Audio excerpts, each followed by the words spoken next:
This is Pete Moore on Halo Talks NYC. I have the pleasure of bringing a close friend of mine back from 15th Street, circa 2003, I would say. Jeff Roseman, Vice Chairman, Newmark, also from podcast 151 of Halo Talks. Jeffrey, good to see you again. Likewise, Pete. Always great to see you, pal.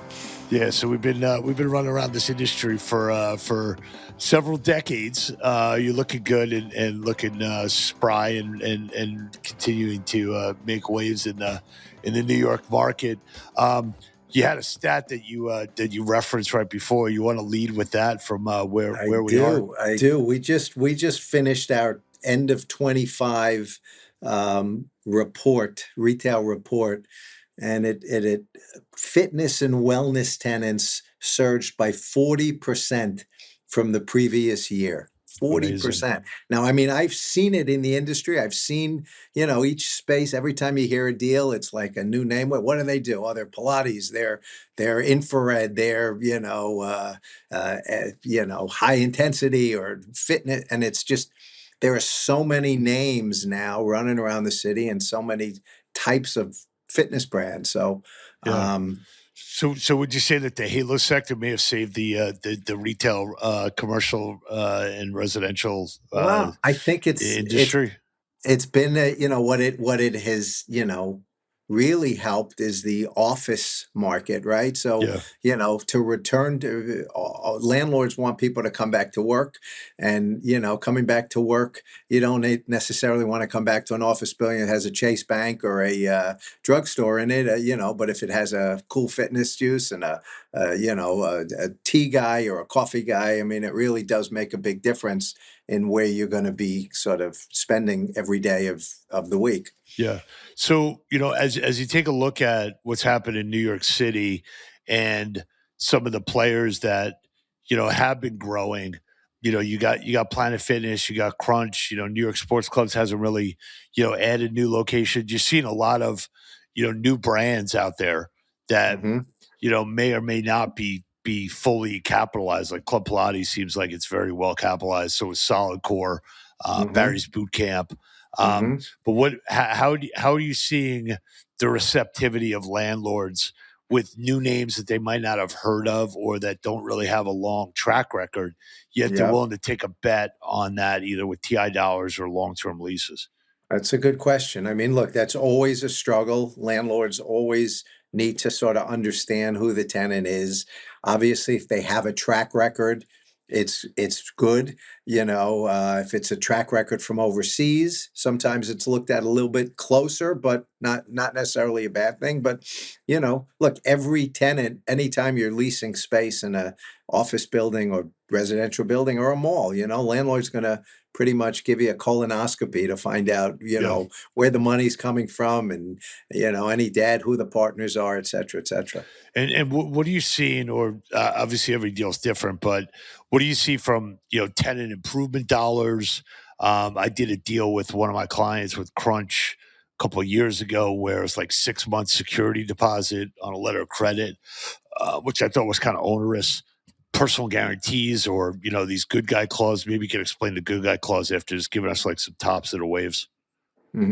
Look, here's the reality. The reality is if an owner wants the use and thinks it's a good use for the building, he's going to be a little bit more flexible. Not going to, he's still going to want to securitize the lease somehow. But if it's a small one-story taxpayer where it's a family that relies on the income of the tenant, they're going to really make sure that it's protected. If it's an office building and they say, wow, there's a great use for all the people in the building, they'll be a little bit less. And a good guy guarantee is just, you're guaranteeing that you're going to stay in the space. You're guaranteeing that you're going to pay rent while you're in the space. And if business is terrible and you got to leave, you just hand back the keys, because getting the keys back from a delinquent tenant can take a year, if not longer, and that really screws everything up. So is that just typical to like the New York market? Because I see across the country, like LA Fitness, let's say. Mhm. Nothing to say anything bad about LA Fitness, but let's just use them They're as an meanwhile, they're example expanding in a huge way in the city, all over. with the I mean, club all over the country. with Club Club Studio Studio, now. yeah, yeah. Yeah, so question there is, they might have signed a 10-year, $90,000 a month lease back in 5 years ago, and they're trying to offload those. They don't have a good guy guarantee No, that no. is outside the city. So what made New York City unique to like allowing tenants out of leases where typically if I've got a 10-year lease, like I got to pay that lease unless I go bankrupt. Right. Well, look, LA Fitness is a good example. They have great credit. They're a terrific tenant. So when they're signing lease, you're getting the benefit of that whole corporation behind this. Right. So, the chances of them going out of business means that the whole chain has to go out of business, and you'll take that risk. Um, so they would never sign, any sort of good guy. They don't need to, nor does in the retail world, an H&M or a Starbucks. I mean, you're getting the credit, which is the holy grail, Right. getting credit. But if they want to leave after 5 years and they were in New York, they can exercise a good guy lease and leave, or no? Unless they have a termination, they can't leave. They're responsible. They can leave, but they're responsible for paying the rent and replacing the tenant. They have to either sublease it or sign it, or So the you good know. guy clause, if I sign a 10-year lease in New York, Mhm, Pete mhm, Moore, and I set up mhm, Halo Fitness, mhm. and after 5 years I say, hey, look, this isn't working out, Yeah, and I give you back the keys. you're off the hook. So I'm not paying the extra 5 years. No, but you're Pete Moore as opposed to LA Fitness, who has, billion-dollar So they're market not. So cap. the landlord's not giving them the good guy clause out, is what you're telling me. They don't need to, yeah, they're not going to be giving that type of guarantee. They're not giving that type of security because you're getting their guarantee, their corporate Right. guarantee Right. on the hook. So Okay. they can't Okay. go out of business. That's But why you want but those I but types I of but tenants. I could leave as like a single You tenant. you can leave. You're gonna give back the keys. You're gonna forfeit your security. You're gonna Yeah. forfeit everything you put into the space. Right. Okay. Okay. Um, and you're gonna be current. You're gonna be Got it. 100% current. So the good guy guarantee, just to be clear, because I think it's a very important point for people to understand in New York. The good guy guarantee, the landlord is giving the tenant a good guy guarantee out because if you're an independent operator and I think you might not succeed and I don't have the benefit of your credit behind it, I just want you out so I can release the place. Correct. Whereas Correct. if I'm working with a Walgreens, no, it's probably not a good example. Yeah, If I'm working Walgreens is with a great example. There's okay, there's there's 20 closed Walgreens in the city right now and what's that happened to them? They're still paying rent. they're they're paying rent every Yeah, fine. month. So they don't have a good guy out. Well, it's not about a good guy out. They have the corporate entity on the hook. There's Yeah, nothing you can do. They can't get off the they hook. can't get off. So they don't have a good guy out. Basically, All they don't. right. Yes, you like that term, but yes, that's Well, correct. I'm just trying to figure out like the landlord is still has this. The landlord still has the ability to Look, collect the rent until they go bankrupt. no one ever wants to exercise, a landlord doesn't, they give it as a God forbid, right? They don't, they're making a 10-year lease with you, hoping that you're going to stay for 10 years. I understand.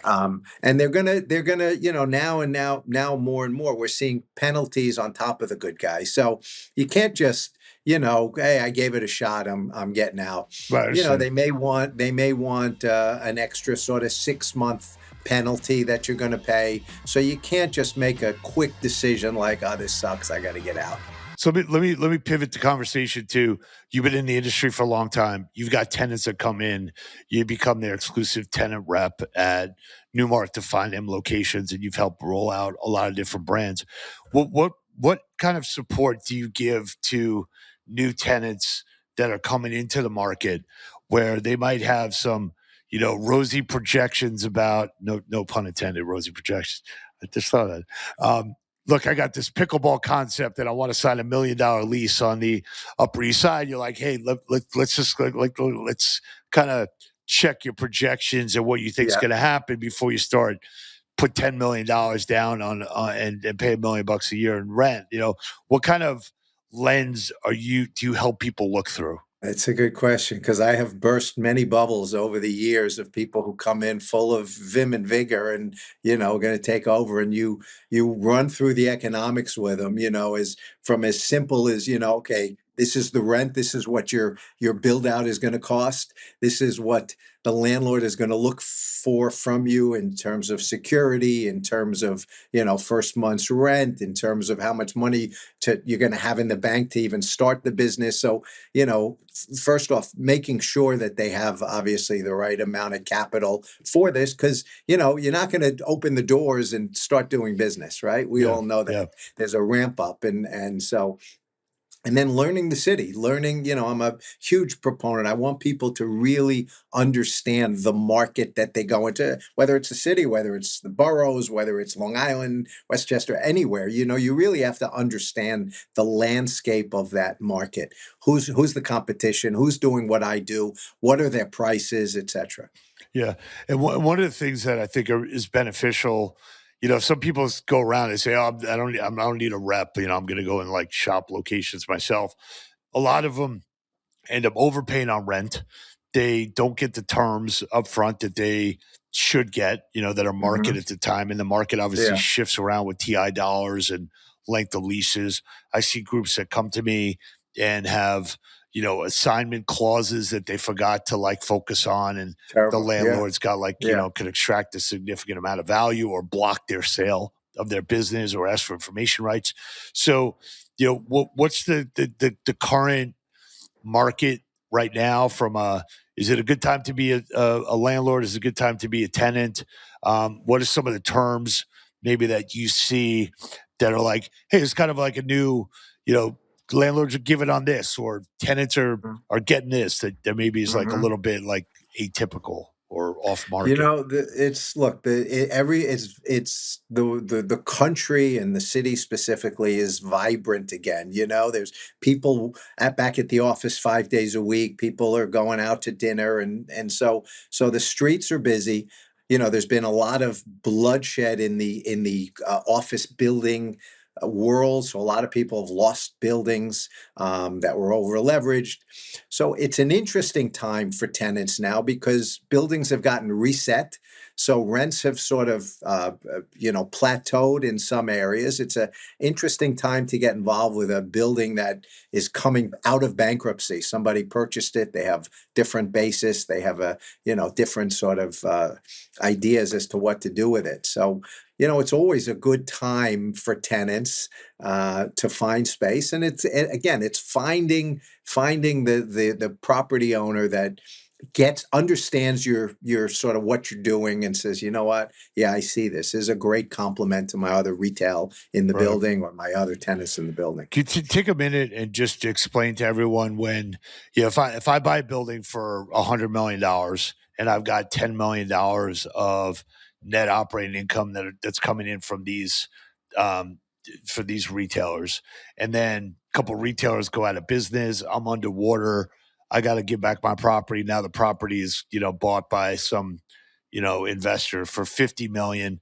What does that reset do to the landlord's desire or ability to say, okay, like I know it was like $100 a square foot before, but I don't have to actually ascribe to that because I'm not trying to keep my $10 million kind of like alive in NOI. Mm. Can you We're explain talking that? about the new owner The new now. owner like can kind of like reset like what the rent per square foot is because they're not wed to like this Well, cap rate of yes. like what it was worth and what the debt That's is on it. correct. They can reset it, but chances are they probably have to put a lot of money into upgrading the building. That's the thing. Nobody wants to be, or a lot of office tenants don't want to be in these sort of tired office buildings now, right? The new buildings that came up in Hudson Yards, and I mean they're spectacular buildings. You go to work there, you feel good. Yeah. A couple of these buildings up and down Third or Lexington Avenue in the 50s, are tired and dreary. And so someone comes in and it was a shit show and they had to take over the building. Chances are they're going to spend a lot of money upgrading it, maybe even turning it into residential. Uh-huh. So It's not like they're just, being able to come in and sort of just reset they are able to reset it, but they're still going to spend a decent amount of money, even though they Got it. only paid 50 million for it. They're probably going to put another 30 or 40 into it to fix it up. Got it. Okay. So they might get in. Someone be like, "Oh, they got in this building at a low price." Like, yeah, well, it's indicative of the condition and the deferred Correct. capex, or like Correct. the improvements I need to make in order to get this building up to the place where I can actually get good rents and market and make it viable for people to come back Correct. to. Gotcha. Yep. Yes. And then, what are some of the health, fitness, wellness, workout recovery companies either that you're working with or that you're seeing and being like, wow, like that's really did landlords love those concepts, or Yeah. I think that's like where the next wave of retail occupancy is going. I mean, I'll give you some names of just some deals that were done recently, So, Chelsea Piers has been very active in the city. Yeah. Equinox, we just finished a deal with Equinox over at Terminal Warehouse. They took a big space. Where's It's that? What is company Terminal Warehouse? Terminal Warehouse is on the West Side Highway. It's the old Tunnel nightclub, and it's Oh a yeah. 1 million square foot office building above it. Wow. Um, Okay. there's a fitness company out of I think it's Kazakhstan of all places, called Hero's Journey. I don't know if you've heard of those No. guys. A company, a complete body, and Where did Hero's Journey go? Hero's Journey went like on Lower Fifth Avenue. I think they took the old um what space, 26th and 5th, if I'm not mistaken. It was a gym there on that Oh, on corner. that in the basement? Yeah, Oh, yeah, okay, yeah, that's yeah. It's been a nice next space, to, like, great across space. street from the rug place or something. Yeah, near the right across from the toy building where Italy is, and Yeah, yeah, and that, yeah. yeah. Uh-huh. Um, and then a ton of Pilates and high intensity places, and I'll tell you what we don't see. I haven't seen a spin company in many years, and I used to Yeah. get a call a week on those. Yep. So I guess that's yesterday. Yeah, well, I mean, my cycling studio out here in Arizona just closed. It used to have like 5 to 7 people in a class, which is unfortunate. Soul Cycle hasn't put up any new No, locations, and are kind of no, no. doing deals with ClassPass now and bringing in other people, so it doesn't look like they're on a growth Yeah. trajectory. When you take a look at, or recommending spaces that are ex fitness to new fitness, how do you kind of gauge, so when someone says like, oh, this is awesome, I could save myself a couple $100,000 on the build out, and then you also say, well, let me tell you why this studio failed. Hmm. Yeah, What's look, kind I of like mean, your 100%. Look, the key that someone should always look for when they're taking over a new space, not necessarily the gym equipment inside, but it's the mechanicals, air conditioning, the plumbing, the electricity. If that is done well and it's fairly new, I mean, that's the huge savings. Replacing equipment, fitness equipment obviously is a lot easier than putting in a whole new air conditioning system. So I'm always looking at the bones of the space. And then, yeah, you want to find out, why did this place fail? And we've seen a lot of them that failed. And, a lot of it comes down just to execution, right? It's sort of similar to the restaurant business. Why do some restaurants, just not do? And, I remember when Nobu first opened in the city, and you couldn't find Nobu with a map. You'd right? take a taxi and all the streets went different directions down there, and Yeah, yet it was the hottest restaurant on the planet because it was just such a good product, and the service was good, and yet we're a guy on the corner of 42nd and Lex, can't get arrested. It's yeah. execution, it's management, it's everything that, very similar in all industries. As you as you've seen, you and I could go back and forth and say like, oh, that 26th and 5th, they used to be this and it used to be this before.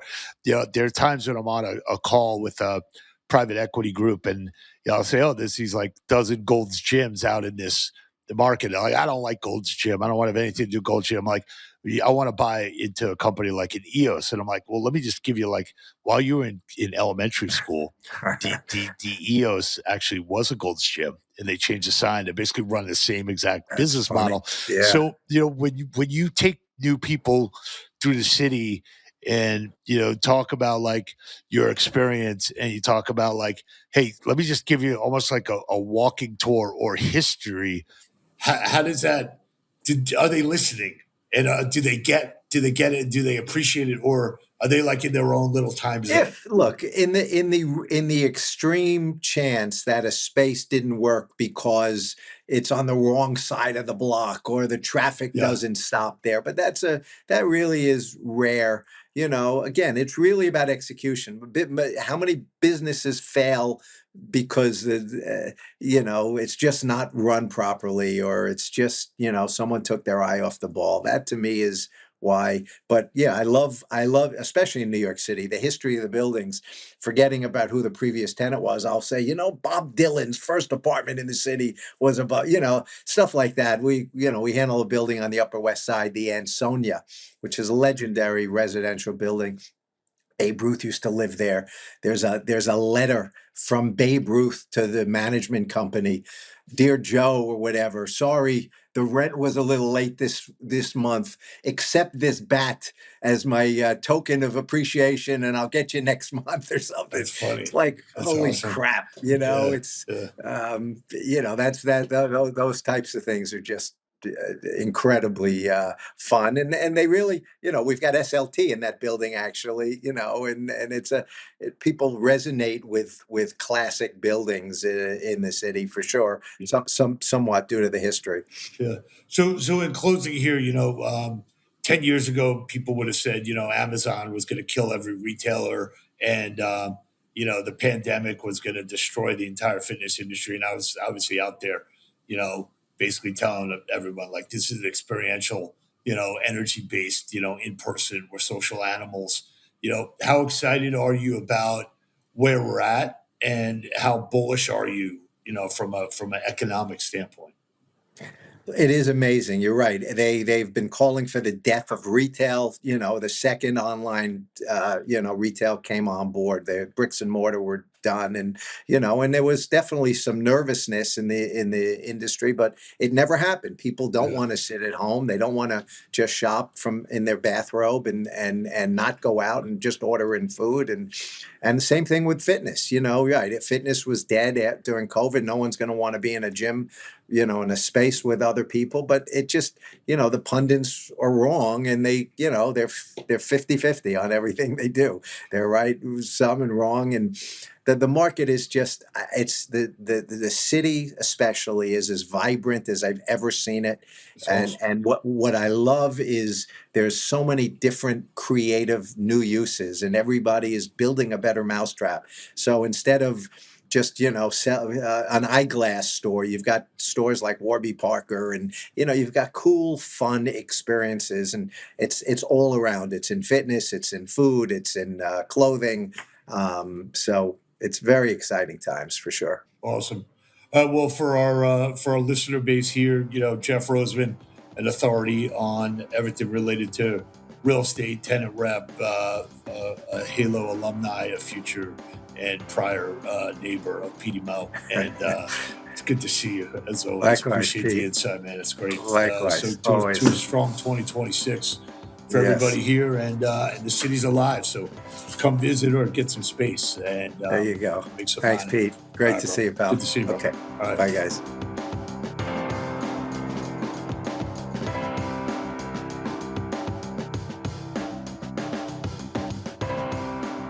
This is Pete Moore on Halo Talks, your captain speaking. I am the founder and managing partner at Integrity Square. We've been around now for 15 and one half years. We have been helping people like yourselves get capital, do mergers and acquisitions, consulting, strategic advice in the health, active lifestyle, and outdoor Halo sector, trying to help as many entrepreneurs as possible get to the next level, take that inflection point, and be the force behind your growth. We are helping companies that have at least $3 million of EBITDA, around $10 million of revenue, and we are positioned to help you get institutional growth capital or to negotiate deals with strategic partners. If you go to integritysq.com/ISQ, you can see our capabilities deck. Happy to set up a consultation at any time. That is free of charge, and we look forward to you helping solve obesity, loneliness, and diabetes. And go Halo.